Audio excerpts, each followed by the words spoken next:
Hello friends. क्या आप किसी भी उम्र के वयस्क हैं और अपने उम्र की समस्याओं को समझकर उनका समाधान करना चाहते हैं?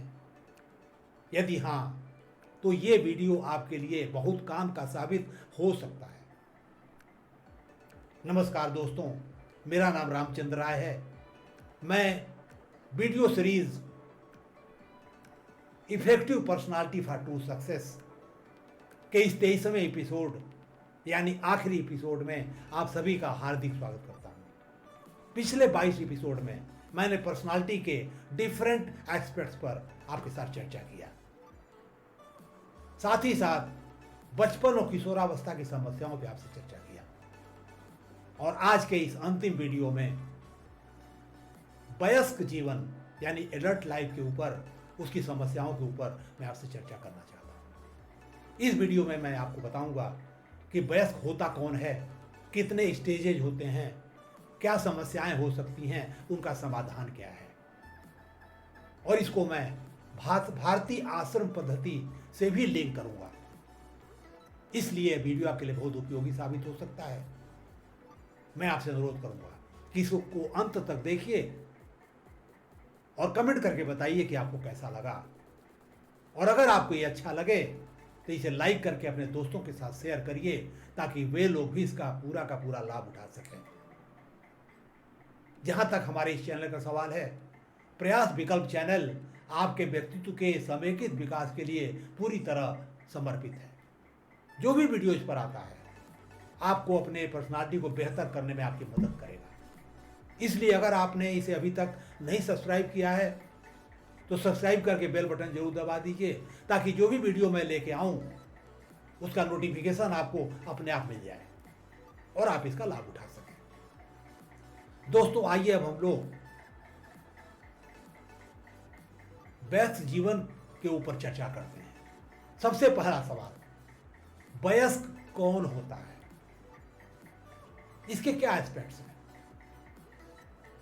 पहली बात, वयस्कता की निशानी है मानसिक परिपक्वता, ठोस निर्णय क्षमता, आत्मविश्वास और स्वतंत्र सोच।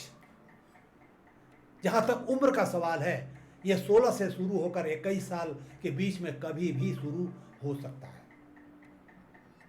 कानूनी दृष्टिकोण से हिंदुस्तान में 18 वर्ष के व्यक्ति को बालिग माना जाता है।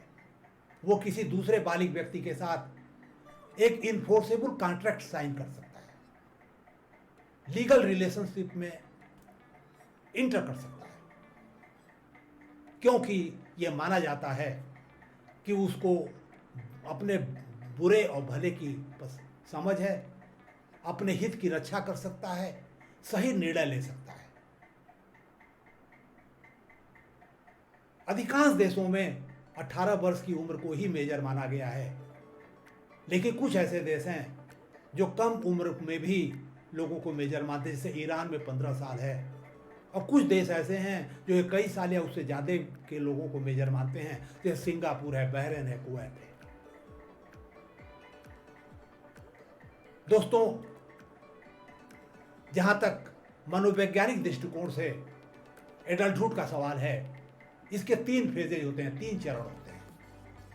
अर्ली एडल्टहुड जो 40 साल की उम्र तक होता है, मिडिल एडल्टहुड जो 65 साल की उम्र तक होता है, और लेट एडल्टहुड जो 65 के ऊपर होता है। अगर भारतीय आश्रम व्यवस्था को लिंक करें इससे, तो ब्रह्मचर्य आश्रम 25 साल की उम्र तक माना गया है, गृहस्थ आश्रम 50 साल की उम्र तक माना गया है, वानप्रस्थ 50 से 75 और संन्यास 75 के ऊपर।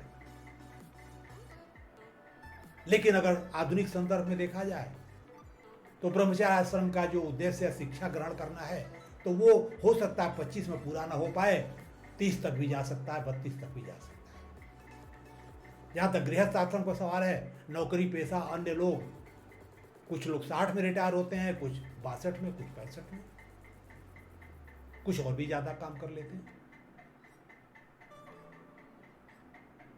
दोस्तों, अगर हम लोग भूमिका की बात करें तो हम अपनी उम्र के अनुसार आप विभिन्न भूमिका अदा करते हैं। ये भूमिकाएं पारिवारिक हो सकती हैं, सामाजिक हो सकती, आर्थिक हो सकती हैं। पारिवारिक भूमिकाएं हैं, आप बेटा बेटी हो सकते हैं, माँ बाप हो सकते हैं, चाचा चाची हो सकते हैं, दादा दादी हो सकते हैं, नाना नानी, मामा मामी, कुछ भी रिश्ते हो सकते हैं, उसको आपको निभाना पड़ता है। सामाजिक जो भूमिकाएं हैं उसमें आप हो सकता है मित्र हो किसी के, लीडर हो, फॉलोअर है, कुछ भी हो सकता है। आर्थिक जो भूमिकाएं हैं उसमें आप नौकरी पेशा हो सकते हैं, उद्यमी हो सकते हैं, बॉस हो सकते हैं, सबॉर्डिनेट हो सकते हैं, परिवार के कर्ता हो सकते हैं, फाइनेंशियल सपोर्ट करने वाले उसके सदस्य हो सकते हैं। कोई भी भूमिका आप अदा कर सकते हैं जिनकी अपनी अपनी चैलेंजेज हैं, अपनी अपनी समस्याएं हैं। अब आइए हम लोग देखते हैं कि मनोवैज्ञानिक दृष्टिकोण से अर्ली एडल्टहुड का क्या नेचर होता है। तो पहली बात यह है कि इसमें जो आपकी पढ़ाई लिखाई, औपचारिक जो पढ़ाई लिखाई है वो अपने अंतिम फेज में होती है। हो सकता है कुछ लोग पढ़ाई लिखाई पूरी कर लें और नौकरी पेशा या उद्यम के तलाश में हों, और कुछ लोग ऐसे होंगे जो नौकरी पेशा या उद्यम शुरू कर चुके होंगे और उसमें पैर जमा रहे होंगे। चाहे आप किसी भी स्टेज में हों, एक इम्पॉर्टेंट बात आपको ध्यान रखना जरूरी है कि चाहे पढ़ाई लिखाई जो काम हो, ये आपके पर्सनालिटी से मैच होना चाहिए। यानी आपका इंटरेस्ट क्या है, यानी रुचि क्या है, आपका एप्टीट्यूड यानी अभिकौशल क्या है, आपका नेचर क्या है, स्वभाव क्या है। उससे अगर ये मैच नहीं करेगा तो निश्चित रूप से आप सफल नहीं होंगे, असफल होंगे, असंतुष्ट रहेंगे। दूसरी बात यह है कि इसी दौरान आप परिवार बनाते हैं, विवाह बंधन में आप बंधते हैं, सही जीवन साथी का चयन करना पड़ेगा आपको। यही वो समय है जिसमें आप अपने जो कार्य क्षेत्र है उसमें उत्कृष्टता हासिल करना चाहते हैं, अपने को इस्टेब्लिश करना चाहते हैं। हो सकता है मिडिल मैनेजमेंट में हो या हो सकता है उसके नीचे हो, लेकिन अपने को स्थापित करना चाहते हैं। फाइनेंशियल स्ट्रॉन्ग फाउंडेशन बनाना चाहते हैं, सामाजिक प्रतिष्ठा भी अपना मजबूत करना चाहते हैं। लेकिन इस स्टेज में एक प्रॉब्लम ये आती है कि आप सामाजिक संबंध बना पाते हैं नहीं। अगर आप सामाजिक संबंध बना लेते हैं, नज़दीकी संबंध बन जाते हैं, तो आप दूसरों की मदद ले सकते हैं और दे सकते हैं और सफल होने के चांस बेहतर होते हैं। जो व्यक्ति ये काम नहीं कर पाता वो अकेलापन का शिकार हो जाता है, ये बहुत बड़ी क्राइसिस हो जाती है उसके जीवन में। तो ये एक द्वंद्व का पीरियड होता है कि आप अकेलापन महसूस कर रहे हैं या लोगों के साथ जुड़ चुके हैं। दोस्तों, जहाँ तक मिडिल एडल्टहुड का सवाल है, जो 40 से लेके 65 साल की उम्र तक होती है, इसमें अब अपने पर्सनालिटी से मैचिंग का फेज खत्म हो चुका होता है। वो सवाल यहाँ नहीं उठेगा। यहाँ सवाल ये उठेगा कि जो भी आप कार्य क्षेत्र में हैं, चाहे आप नौकरी में हो, पेशे में हो, उद्यम में हो, उसके आप शिखर पे, चोटी पे जाना चाहते हैं, उत्कृष्टता हासिल करना चाहते हैं, विशेषज्ञता हासिल करना चाहते हैं, ऐसी क्षमता हासिल करना चाहते हैं ताकि दूसरों का मार्गदर्शन कर सकें, दूसरों की मदद कर सकें। लेकिन ध्यान दीजिए कि दूसरों की मदद लेनी भी पड़ती है कुछ सीखने के लिए, तभी आप दूसरों को सिखा सकते हैं, कुछ दे सकते हैं। जैसा कि हमने बताया कि यह समय ऐसा होता है जिसमें आप आर्थिक स्वतंत्रता चाहते हैं, वित्तीय स्वतंत्रता चाहते हैं, फाइनेंशियल फ्रीडम चाहते हैं और सामाजिक प्रतिष्ठा भी चाहते हैं। दूसरों को मार्गदर्शन करने की क्षमता आपके अंदर होती है, आप मार्गदर्शन करना चाहते हैं। अगर आप मार्गदर्शन नहीं कर सकते, ये क्षमता नहीं हासिल की है, तो आप करना भी नहीं चाहोगे। और ये एक द्वंद्व का पीरियड है इसको लेकर के।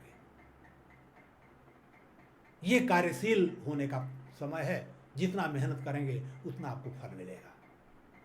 लेट एडल्टहुड का जहां तक सवाल है, इसमें आपको पिछले जीवन की सार्थकता पर चिंतन और मनन करने का समय होता है। जो व्यक्ति अपने पिछले जीवन से संतुष्ट होता है उसके अंदर संतुष्टि और प्रसन्नता आती है, एक शांति मिलती है उसको, और दूसरों को मदद करने के लिए वो तैयार रहता है, उसके अंदर इच्छा जागृत होती है। और जो अपने को असफल समझता है वो ऐसा नहीं कर पाता है। इसलिए प्रज्ञावान होना इस उम्र का, इस चरण का सबसे बड़ा उद्देश्य होता है। दोस्तों, अगर हम भारतीय आसन पद्धति की तरफ जाएं, उसको लिंक करें अगर इससे, तो आपको पता है कि ब्रह्मचर्य आश्रम का एक ही उद्देश्य है कि एक सफल गृहस्थ जीवन के लिए अपने को तैयार करना। तो जो भी आप शिक्षा दीक्षा या कला कौशल हासिल करना चाहते हैं उसमें आपको अच्छा करना पड़ेगा। ये तभी संभव है जब वो जो शिक्षा का क्षेत्र है, कला कौशल का क्षेत्र है, आपके पर्सनालिटी से मैच करे, आपके इंटरेस्ट, एप्टीट्यूड और नेचर से मैच करे। तो पहली बात अपने को समझिए, उससे मैच कराइए। हालांकि ये काम हाई स्कूल पास होते ही हो जाना चाहिए, लेकिन नहीं हो पाया तो इसको कम से कम यहाँ आकर के तो जरूर करना पड़ेगा आपको। और दूसरा जो इम्पॉर्टेंट चीज़ है कि एक बार आपको पता चल गया कि आपके अंदर किस तरह की रुचि है, क्या एप्टीट्यूड है, तो आपको पूरा फोकस, अपनी पूरी ऊर्जा, पूरा समय उस पर लगाना है व्यवस्थित रूप से। इस समय को गंवाना नहीं है। अब आइए गृहस्थ आश्रम की तरफ चलते हैं। जैसा कि हमने पहले बताया कि आपको परिवार बनाना पड़ेगा, इस एज में जीवन साथी को चुनना पड़ेगा, पारिवारिक जिम्मेदारियां निभानी पड़ेगी, फाइनेंशियल फ्रीडम प्राप्त करनी पड़ेगी, आर्थिक स्वतंत्रता प्राप्त करनी पड़ेगी, और साथ में सामाजिक प्रतिष्ठा प्राप्त करनी पड़ेगी। सामाजिक समझ को विकसित करना पड़ेगा, यानी इमोशनल इंटेलिजेंस को स्ट्रांग करना पड़ेगा। जीवन की दशा और दिशा दोनों को सही करना पड़ेगा, यानी स्पिरिचुअल इंटेलिजेंस भी आपकी मजबूत होनी चाहिए। जहाँ तक वानप्रस्थ और संन्यास आश्रम का सवाल है, ये दोनों चर्चा मैं एक साथ करना चाहूँगा, क्योंकि दोनों का स्वभाव कुछ कुछ समान है। केवल दोनों में फर्क ये है कि ब्रह्मचर्य आश्रम में जो डिटैचमेंट का जो रिक्वायरमेंट है वो धीरे धीरे बढ़ता है, शुरुआत होती है, आप प्रैक्टिस करते हैं, और संन्यास में जाते जाते आपका डिटैचमेंट लगभग 100% हो जाना चाहिए। दूसरा, दोनों में ये जरूरी है कि आप अपनी क्षमता के अनुसार दूसरों का मार्गदर्शन करिए। ये आपकी जिम्मेदारी है, आपने बहुत कुछ सीखा है, काम धंधा आपके पास रेगुलर नहीं अब है, तो दूसरों की मदद करिए। तो जो भी आपका मार्गदर्शन जिस विषय में कर सकते हो आप जरूर करिए। कितना कर पाएंगे आपकी शारीरिक और मानसिक क्षमता के ऊपर निर्भर करेगा।